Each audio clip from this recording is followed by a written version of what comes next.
ছোটবেলার খেলার গল্প করছে। কি কি খেলা খেলতে মা? আমরা কিতকিত খেলা খেলতাম, এক্কা দোক্কা খেলতাম। কত রকম হতো বলো। বাড়িতে এসেছে হচ্ছে সৌমিক। আমরা পুরো নস্টালজিক হয়ে গেছি পুরনো দিনের গল্প। কতদিনকার মহিলা রে। শোন, তোরা তো কলকাতা শহরে বড় হয়েছিস, আমি তো মফস্বলে বড় হবো। আমি ওই ফিলটা মা যেই খেলাগুলো খেলেছে সেই খেলাগুলো সৌমিক খেলেছে। আগে গজি খেলা, তারপরে হাডুডু গজি খেলা, একটা কোট কাটে না, তার এরকম করে মারতে হয়, যারা এরকম টুক করে ভেতর দিয়ে। ওটা খেলিনি। তারপর ওটা খেলতে আয় আয় যে খইদে আয় আয় চাঁদ মামা টিপ দিয়ে যাওয়া করে টিপ পড়া, তোরা খেলছে। তারপরে আমি ব্যাঙাচি মনে আছে, সেই এরকম করে পায়ের উপরে ফেলতো। ওটা ব্যাঙাচি না, ওটাকে ইচিং বিচিং বলে। ওটা ইচিং বিচিং আলাদা। ইচিং বিচিং চাম চিচিং চামে কাটা, ওটা ইকির মিকির চামচিকি। কে প্রজাপতি উড়ে যায়। হ্যাঁ, এটা আমি খেলতাম স্কুলে। আর একটা বলছি, সেটা হচ্ছে যে ওটা ব্যাঙাচি বলতো, কারণ আমরা ব্যাঙের মতো লাফাতাম। ওইটাকেই হচ্ছে তোর ইচিং বিচিং বলে আমাদের এখানে। কলকাতাতে ইচিং বিচিং বলতো, আমরা বহরমপুর মুর্শিদাবাদে আমাদের ব্যাঙাচি, ব্যাঙের মতো কে কত লাফ মারতে পারে। আর কি খেলা খেলতে তুমি? তারপরে কি ডাব গাব্বা সুর না কি যেন। ধানি খেলতাম। ধানি খেলতে পারতে? ধানি হচ্ছে মাটিতে গর্ত করতে, গর্ত করে ওখানে দিয়ে আমরা গাব্বা সুর বলতাম। এরকম পা দিত, চেনে হাত দিয়ে কি যে খেলাবি এটা বুঝতেই পারছি না।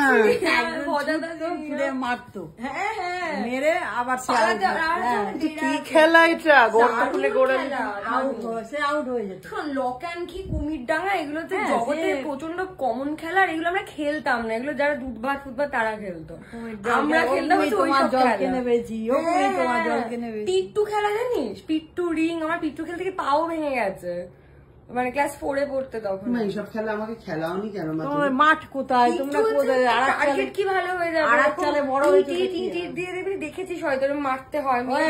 আমরা কেমন বঞ্চিত মনে হচ্ছে এখানে। মা আরো নিজেদের খেলা খুঁজে পেয়েছে ছোটবেলায়। আমি তো কিছুই খেলিনি। এরকম একটা খোলাম কুচি নিয়ে জলের মধ্যে সেট করে মারতে। তারপর ওটা খেলতে চুড়ি মুড়ি দিয়ে ভেঙে। তুমি এরকম ছেলেদের খেলা খেলতে সেট করে? কি বললে এটা তুমি? গুলি ডান্ডা কি?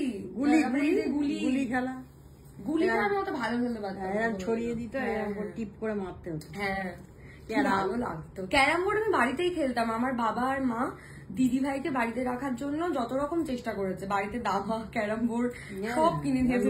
ভিডিও গেম খেলা তো মারপিট।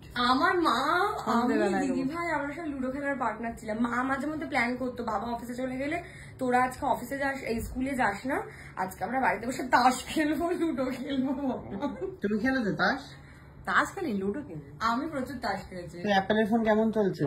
হে সিরি, কল শায়দ চক্রবর্তী। আমি সবে শিখেছি।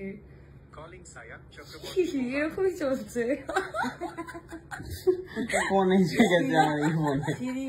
সিরিয়ার কথা বলতে পারছে না। সিরি কিছুক্ষণ আগে আমার কথা বুঝতে পারছিল না। কবে ফোনটা কিনেছে আর আজকে হচ্ছে পুরনো ফোনটা ফেরত দিতে এসেছে। তোর লজ্জা বলে কিছু আছে? আমার লজ্জা বলতে কিছুই না। আমি তো দোকানদারটা আমাকে কিছু বলবে না শার্কের জন্যই, তো মেরে দিত সবাইকে। এটাই আমি বাড়িতে বলছি যে আমার 1 মাস হয়ে গেল ফোন কেনা। ফোন বিক্রি করে সেই ফোন নিয়ে নিজেই ঘুরে বেড়াচ্ছি। এটা বিক্রি ফোন। খেতে দেবে না? দিল তো কফি, 2টো বিস্কিট। খা, রুটি খা। রুটি না, মেয়ে খাবে সীতাভোগ মিরা না? মিষ্টি খায় না, ঝাল খায়। রুটি আর ধোকার ডাল দিয়ে খাবে? তুমি এখন বানাবে? না আছে, এখন খেতে পাইনি, যাওয়ার আগে খিদে পেলে খেয়ে নেবো। আরেকজন আসছে কি ভাগ পায়। আর একজন আসছে নাকি আমাদের বাড়িতে, দেখা যাক কে। পরে মা হচ্ছে বাঙাল। না মা, তুমি মোটে মিক্স না, একদম মিথ্যা কথা বলছো। না, আমাদের ঘটির বাড়ির নিয়ম। তুমি বাঙাল সেটা স্বীকার করো। আমাদের তো জন্ম এখানে। জন্ম এখানেই হোক। মা বাবা কি তোমার? মা বাবা, আমাদের নিয়ম কানুন সব এই দেশের। এই তোর মা বাবা কি? আমাদের খুলনায় ছিল। খুলনা তো তখন বাংলাদেশে যায়। মা বাবা কি? ওই তো খুলনা লোক। খুলনা নাকি বাংলাদেশে তখন হয়নি। তখন এই যখন দেশ ভাগ হলো তখন খুলনাটা ওদের। সে তো তাহলে এই দেশের নিয়ম কানুন আমাদের যত আমাদের লক্ষ্মী পুজো হয়, ওই যে লক্ষ্মী পুজো এইসব হয়। অলক্ষ্মী পুজো এই দেশের নিয়ম। আর ওটা হচ্ছে কোজাগরি, মাসিরা করে, এটা কোজাগরি। আমারও কোজাগরি মাসিদের। বুঝলাম। ওইগুলো বাঙালি। আমার